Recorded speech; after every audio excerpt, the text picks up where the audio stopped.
Hello guys, for this one, we're going to teach you how the hexadecimal display works and the logic probe works. So first of all, we're going to turn on our trainer and we're going to wait until it loads, until everything turns on.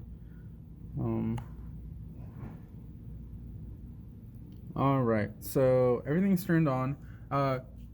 Green on this trainer means that there's no voltage going through there, and red means that there's voltage going through there. So right now, let's I have that on, and a hexadecimal that will show as a 1 because that's 1 byte. And if I press 2, the 2 switches over here, it will show as a 3 because that's in binary. 1 is a 3. If I wanted to show a 2, I would just get rid of switch as 0, and then it will actually show a 2. If I want to count a 4, I would just get rid of switch 0 and switch 1, and I would just go to switch 2, and that will give you a 4. If I wanted to count to 5, I just add switch 0, that will count up to 5. And if I wanted to count to 6, it'll be 0, 1, 1, that'll be 6. If I want to go to 7, I'll just add the S0, and that'll count as 7. And if I want 8, I will just go S3 on, that's 8.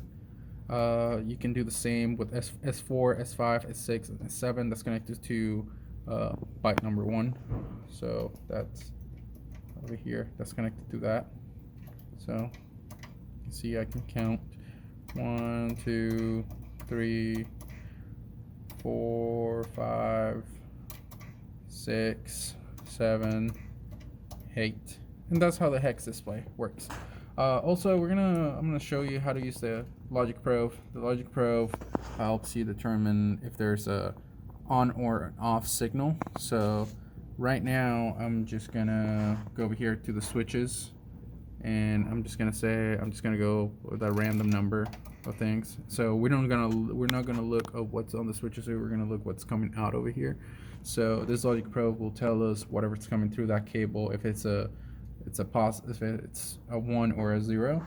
So for the most top over here, it is saying that it's low, so there's no voltage. And if we go look at the switches, there is no voltage there.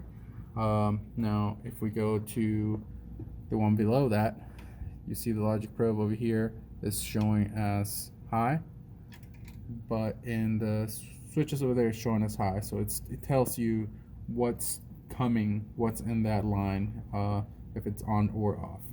That's how you use the logic probe. And the logic indicators over here, they work pretty similar to the logic probe. So I'm gonna go ahead and move all these up there, and you will see that they will just tell you if it's on or off. I'm gonna move these guys up here.